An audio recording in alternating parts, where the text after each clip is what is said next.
Sekarang Nabi bilang, siapa salat 3 saf untuk mayat, berarti berapa? Ukurannya Masjid Nabawi. Nah, kalau 20 meter, 25 meter bukanya, berapa satu saf? Kalau 25 meter bukanya, berarti sekitar, kalau 2 saf udah hampir 100. Kalau 3 saf lebih 100. Itu maksud Nabi SAW. Kita enggak, kita salah paham. Kita ambil tekstual saja. Yang penting buat 3 saf, udah. Ya kan? Kok kena 3 orang makmumnya? Berbarislah ke belakang macam orang ngantri ngambil nasi.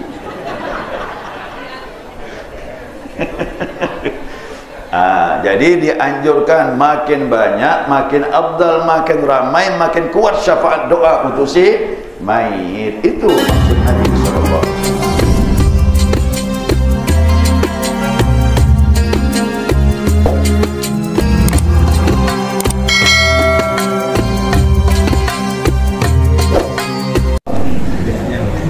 Halaman 204 hadis nomor 26.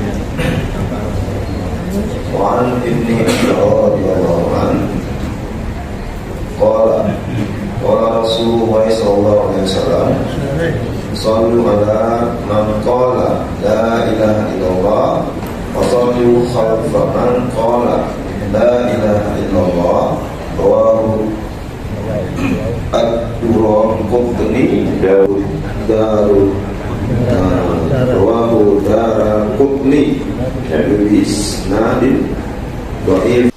Qala musannif rahimallahu ta'ala wa nafa'ana bi'ulumihi fid dharain amin. Jamaah salat subuh rahimakumullah. Assalamualaikum warahmatullahi wabarakatuh. Alhamdulillah, senantiasa kita mengaturkan puji dan syukur kita kepada Allah atas limpahan rahmah hidayahnya subuh ini, di bulan yang mulia ini, bulan Ramadan, ya, subuh yang ke-8 ya. Kita dipertemukan Allah Subhanahu wa taala, ya, di samping melaksanakan salat subuh berjamaah, kita i'tikaf dalam kajian kitab Bulughul Maram. Melanjutkan hadis, ya, yang berikutnya. Ani bin Umar radhiyallahu anha.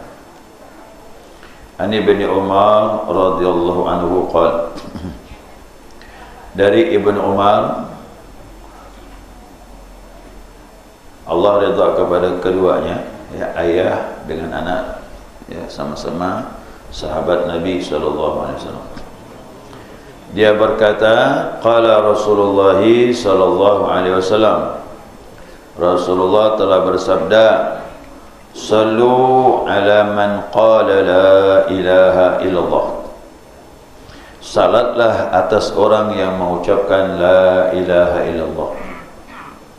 Wassallu khalfa man qala la ilaha illallah.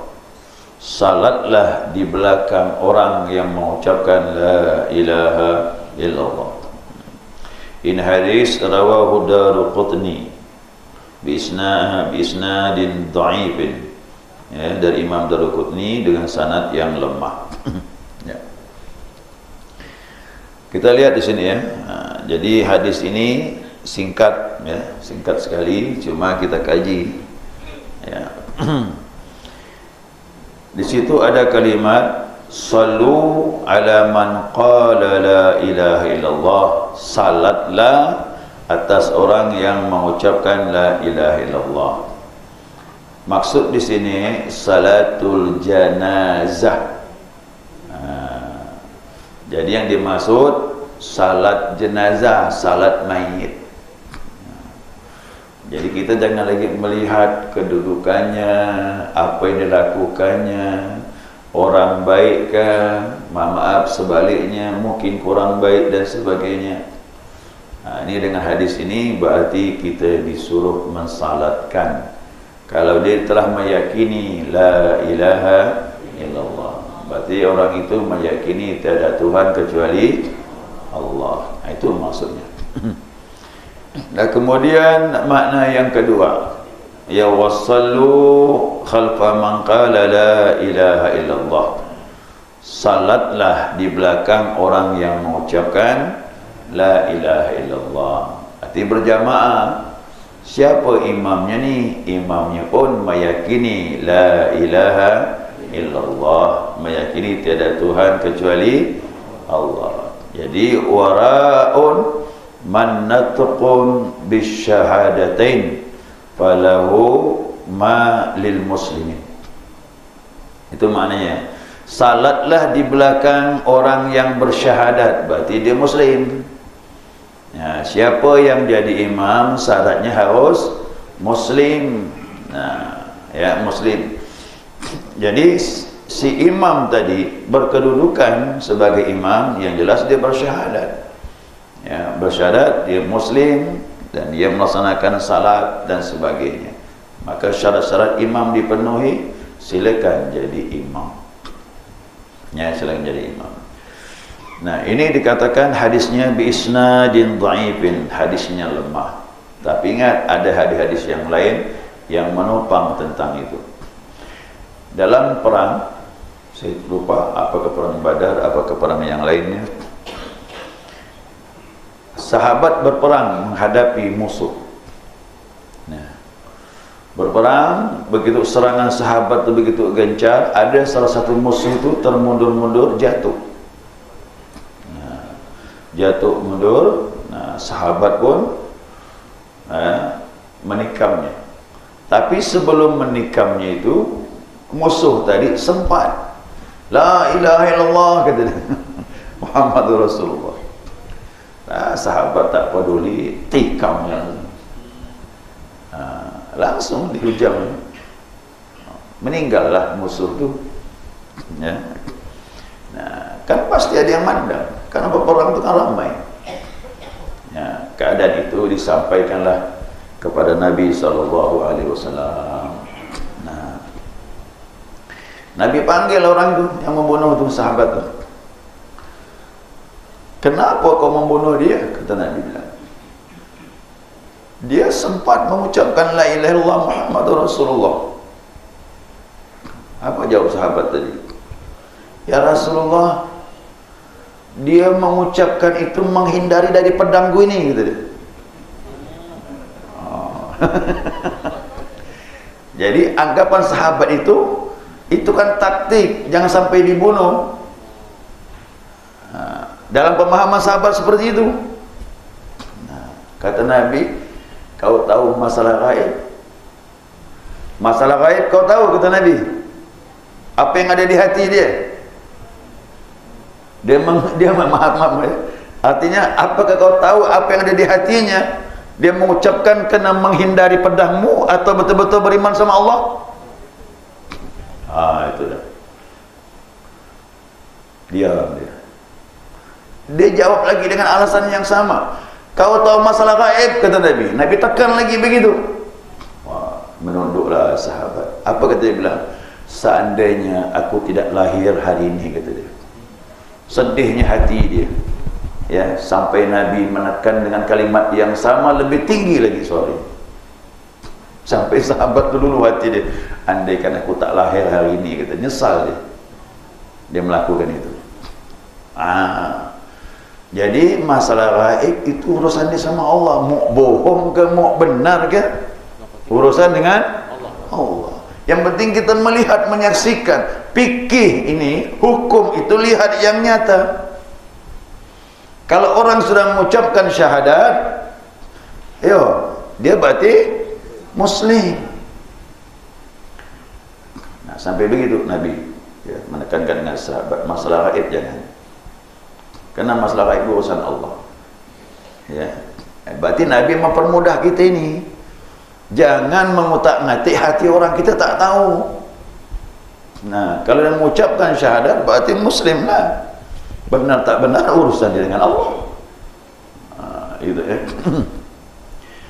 Ini pun pernah terjadi juga, bahwasanya seseorang non muslim ditalkin. Dia akrab berteman nih, ditalkin belum bisa mengucapkan. Bagaimana nih Pak Ustaz? Islam, yang penting ada saksi. Ya, ada saksi Islam. Dan yang bersaksi siap menyaksikan itu, maka saksi bersumpah untuk memperkuatkannya. Ya, jadi begitu.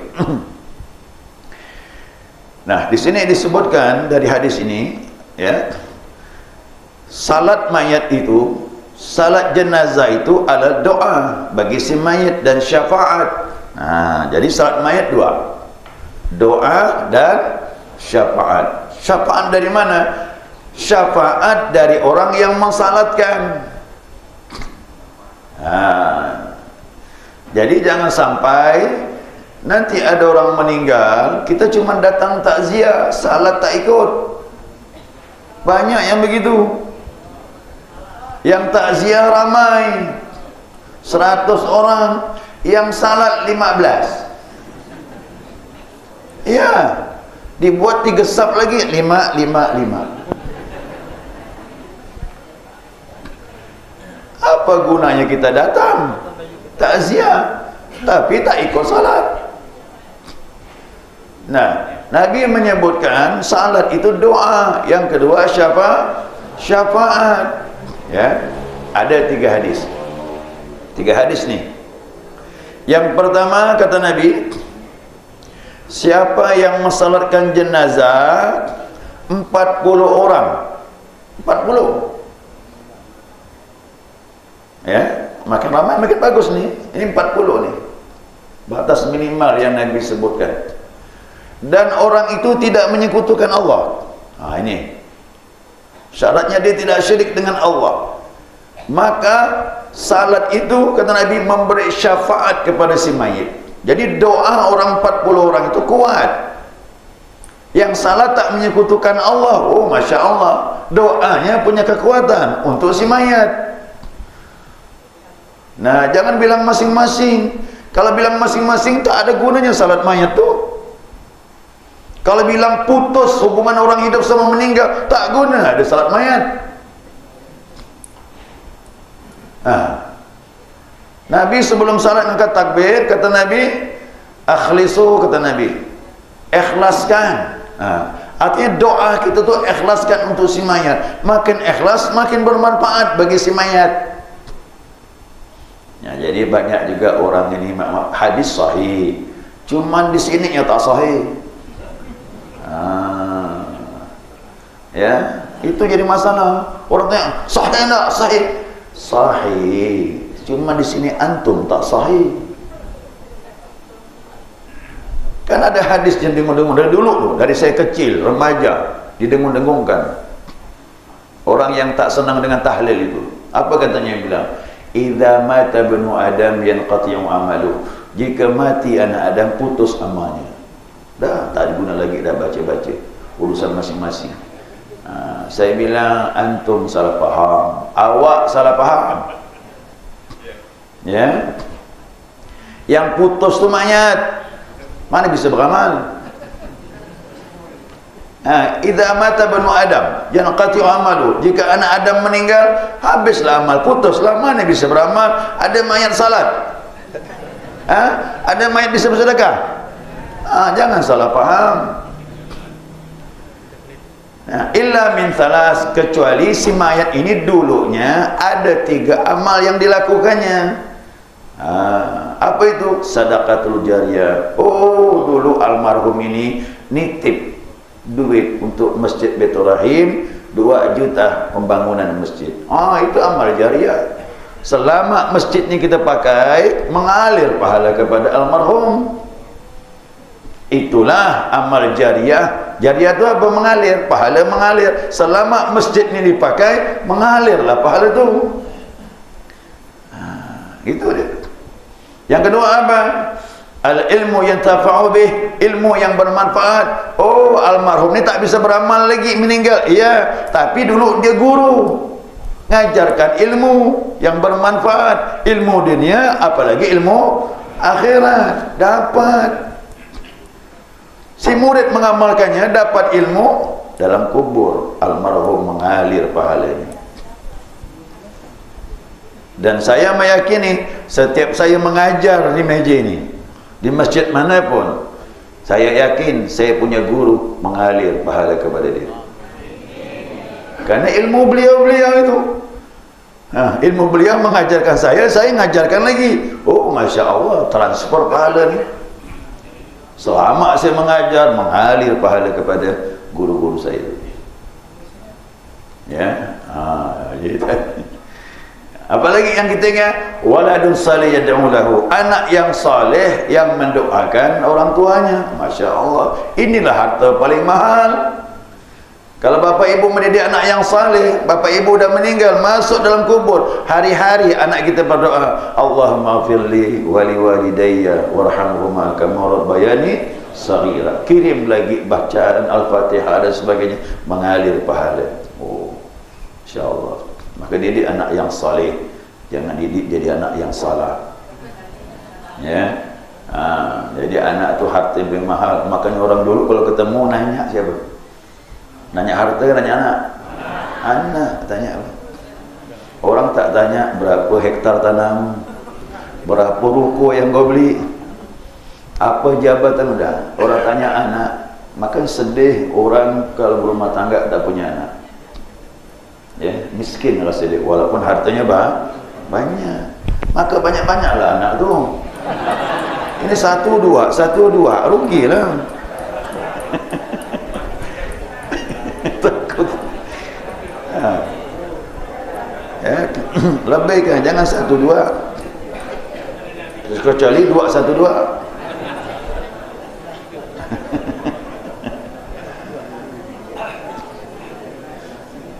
Hadis yang kedua, kata Nabi, siapa yang mensalatkan mayat jumlahnya 100 orang, sama juga, dan dia tak menyekutukan Allah, akan beri syafaat kepada si mayat.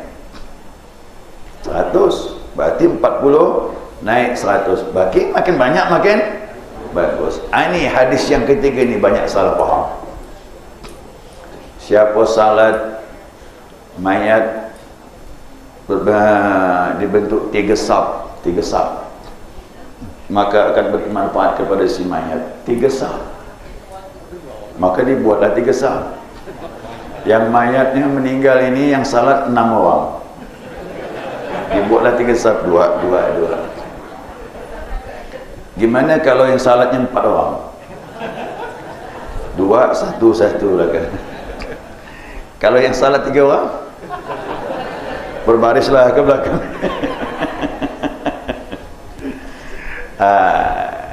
Nabi itu berbicara dengan siapa? Dengan kita ke dengan sahabat? Dengan sahabat. Nabi ngomong di Masjid Nabawi dengan sahabat. Masjid Nabi itu kurang lebih asalnya 20 meter. Ada yang katakan 30-an. Coba kita ukur tu. Siapa yang pergi umrah nanti duduk di Raudah, ambil dekat makam Nabi. Kira-kira kan dari mulai dinding makam itu kan rumah Nabi itu. Dinding makam tu rumah Nabi, rumah Aisyah. Rumah Aisyah itu berbatasan dengan masjid, tinggal melangkah saja. Nah, dari makam Nabi kita lihat ukur ke mimbar Nabi itu. Itu 10 meter ya, bahkan lebih sedikit, mungkin 12 gitu. Dari mimbar ke sana juga begitu. Biasakan dibagi 2. Berarti sekitar antara 20 sampai 30 meter bukanya. Boleh jadi maaf seperti Masjid Al-Hikmah itulah begitu. Asalnya itu, bukanya itu. Sekarang Nabi bilang siapa salat 3 saf untuk mayat, berarti berapa? Ukurannya Masjid Nabawi. Nah, kalau 20 meter, 25 meter bukanya, berapa satu sapu? Ayo, 1 meter bisa 2 orang ya? Bisa sampai 50 orang. Kalau 25 meter bukanya, berarti sekitar, kalau 2 saf udah hampir 100. Kalau 3 saf lebih 100. Itu maksud Nabi SAW. Kita enggak, kita salah paham. Kita ambil tekstual saja. Yang penting buat 3 saf. Udah. Ya kan? Kok kena 3 orang makmumnya? Berbarislah ke belakang macam orang ngantri dengan nasi.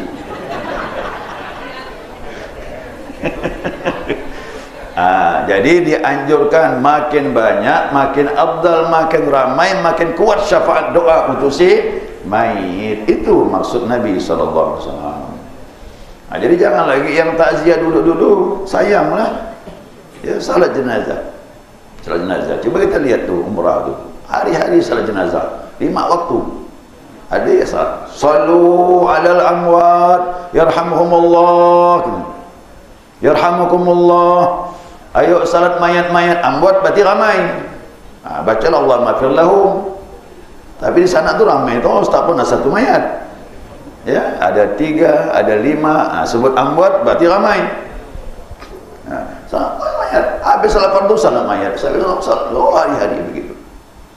Kita hendak di sini datang takziah 100, yang salat 15. Apa dibuat? Ngomong. Apa dia tu meninggal sakit, kenapa jantung? Cuba bawa rumah sakit sini. Itu omongan yang tak ada manfaat lagi dah. Itu omongan yang sia-sia. Syaitan jadi gemuk jadinya. Sehat syaitan kita ngomong begitu. Udah kita ngomong yang baik, zikir, baca Fatihah, Allah ada sebagainya, zikir, salat mayat ikut ngantar mayat. Siapa yang mendatangi salat mayat, kata Nabi, mendapatkan 1 qirat. Ngantar mayat, pergi lagi ke kuburan ngantar mayat setelah salat, dapat 2 qirat. 1 qirat berapa ya Rasulullah? 1 gunung Uhud. 1 gunung Uhud itu 3 kilo lebih gunung tu. Bukan yang kita pergi di Uhud naik di bukit tu, bukan. Itu tempat sahabat perang Uhud. Yang di atas bukit itu, tapi gunung Uhud tu melingkar tu, 3 kilo lebih. Itu pahala salat mayat. Nabi beri perumpamaan biar sahabat paham. Kita juga begitu biar kita paham. Berarti tidak sia-sia ibadah mensalatkan mayat, termasuklah mengantar mayat ke kuburan. Ya, itu dia.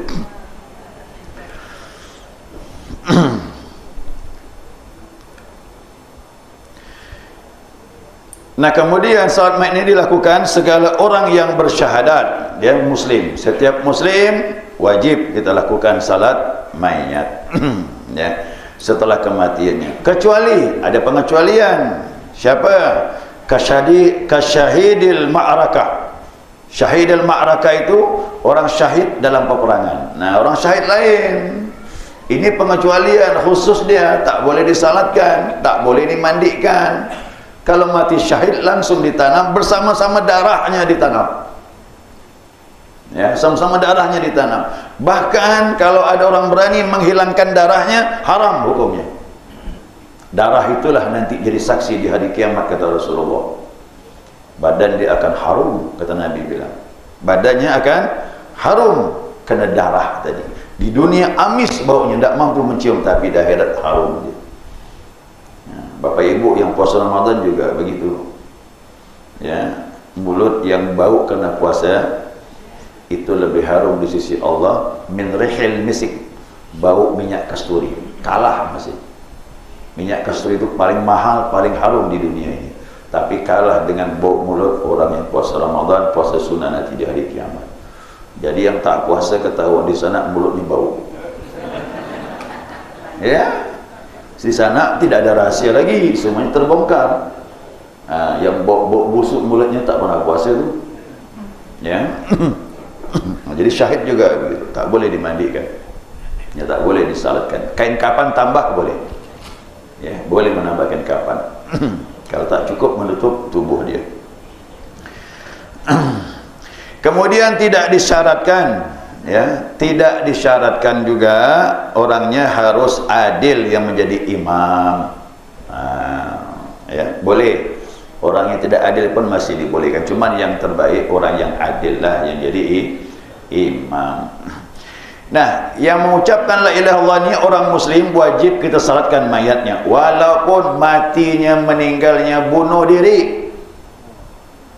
Ya, saya tahan ini, saya jelaskan nih ya. Ini jadi masalah nih. Ya, jadi masalah. Ada beberapa tempat sebelum ini, ya, yang masyarakatnya enggan untuk mensalatkan mayat, yang mayatnya matinya bunuh diri. Saya tanya sama orang yang tak mau salat tu, saya dah belajar dah Pak Ustaz, kenapa? Ada sahabat ulama menyatakan, seorang ustaz, bahwasanya Nabi tidak mensalatkan orang bunuh diri. Saya tanya, kau Nabi ke? Kan apa perbuatan Nabi kita ikut? Itu pengecualian. Ada orang meninggal bunuh diri di masa Nabi, Nabi tak mensalatkan. Kenapa? Memberi pelajaran bagi sahabat, Nabi membenci orang yang bunuh diri, supaya sahabat ngambil pelajaran sampai Nabi tak mensalatkan. Tapi ingat, mayat itu disalatkan sahabat. Sahabat mensalatkannya, Nabi yang tidak mau. Makanya sahabat terpukul betul. Waduh, berat dosa ini sampai Nabi tak mensalatkan. Bukan tak disalatkan, untuk Nabi saja sebagai pelajaran, tapi sahabat mensalatkan. Ya, 2 kali sudah saya dapat info ini. Tempat saya ngajar sana Kampung Haram, ya, sama tempat yang lain di sini ada. Bunuh diri Pak Ustaz, tak boleh. Kita wajib salatkan. Ya, doa-doa kita bermanfaat doa kita. Makin ramai makin bagus. Ya, makin ramai makin bagus. Mengenai dosa dia dengan Allah. Hitungan-hitungannya menurut Allah, bukan kita. Kita hanya berusaha saja sebagai hamba Allah yang masih hidup, dibebankan fardu kifayah. Kalau sampai tak dimandikan, tak disalatkan, siap-siaplah satu kampung dilaknat oleh Allah Subhanahu wa taala. Berdosa kita.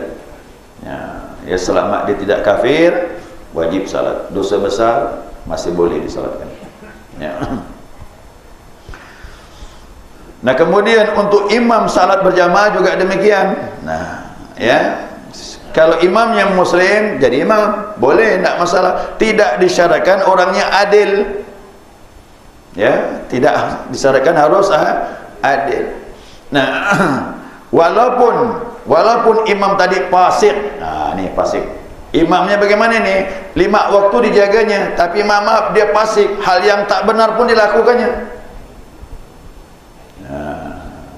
Saya tak usah uraikanlah hal yang tak benar, fahamlah jamaah itu. Artinya dia taat, tapi maaf dia juga melakukan maksiat. Bagaimana jadi imam? Masih boleh, cuman tidak afdal. Kau dapat yang tidak bermaksiat yang jadi imam. Ini kalau syarat. Tapi kalau afdalnya janganlah. Orang seperti ini tidak afdal. Ya. Ini imam qari. Ya, qari. Dia qari. Ya, hari-hari baca Al-Quran. Kapan baca Al-Quran? Kalau ada maulid dipanggil baca Quran. Isra Mi'raj dipanggil baca Al-Quran. Ada orang meninggal baca Al-Quran. Orangnya salat tak menentu. Kadang salat, kadang tidak. Oh, ini dosa besar, bukan lagi fasik. Saya sampaikan, ingatkan suamimu, saya bilang. Dulu dia qari dia. Tapi itulah tadi kawan, pergaulan. Kena pergaulan jadi seperti itu. Jadi dia membaca Al-Quran kena ada pesanan. Ya, acara-acara tertentu, orang nikah dipanggil dia baca. Tapi orang kampung tahu dia salat tak betul. Ini dosa besar, ini bukan fasik lagi. Fasik macam mana? Nah, dia salat 5 waktu tapi masih maksiat. Hati-hati. Ya, itu namanya mencampur antara taat dengan maksiat, itu namanya fasik. Orang fasik masih boleh, cuma tidak afdal. Ya, tidak afdal dia. Nah, saya ambil kesimpulan ya. Ambil kesimpulan dari hadis ini. Yang pertama, syariat menganjurkan bahwasanya salatlah jenazah untuk orang muslim siapapun dia. Selama dia belum kafir, wajib disalatkan. Kalau tidak, berdosalah kita orang yang hidup. Makanya salat jenazah hukumnya fardu kifayah. Memandikan, mengkafankan, menanamkan, mensalatkan itu termasuk fardu kifayah. Yang kedua, sah ya, salat ya di belakang orang yang mengucapkan la ilaha illallah. Cuma imam cari yang terbaik, itu paling bagus. Ya, semakin dia alim makin bagus. Makanya apalagi ulama itu karismatik, berkahnya kita tahu betul. Apalagi dia seorang kekasih Allah. Apalagi imamnya Nabi kita Muhammad sallallahu alaihi wasallam. Itu yang terbaik. Sering saya sampaikan ini. Ibnu Qayyim Az-Zawji berkata bahwasanya sahabat salat 2 rakaat di belakang Rasulullah lebih afdal, kata beliau, daripada salat kita seumur hidup, katanya. Kenapa? Imamnya Nabi Muhammad SAW. Jelaslah sahabat itu tenang. Apa sebab? Oh, perbendaharaannya banyak, kaya sahabat. Apa sebab? Salat di belakang Nabi. Salat di belakang Nabi itu pasti diterima ibadah. Ya. Kita juga begitu, banyak-banyak berjamaah. Apa sebab? Kita tidak tahu yang berjamaah ini. Satu diterima, insya Allah semua pun diterima oleh Allah SWT. Ini orang ramai begini, takkan mungkin tak diterima satu orang. Ya? Kalau satu diterima, terima semua tu. Itu berjamaah. Cuba salat sendiri. Aduh, bahaya. Kita mengukur diri, siapa kita ini salat sendiri. Sudah syarat tak ada khusyuk. Ya kan, ibadahnya pun tak rapi, rukun syaratnya tak sempurna. Maka berjamaah insya-Allah ada pertolongan Allah Subhanahu wa taala. Sekiranya cukup, mudah-mudahan dipahami.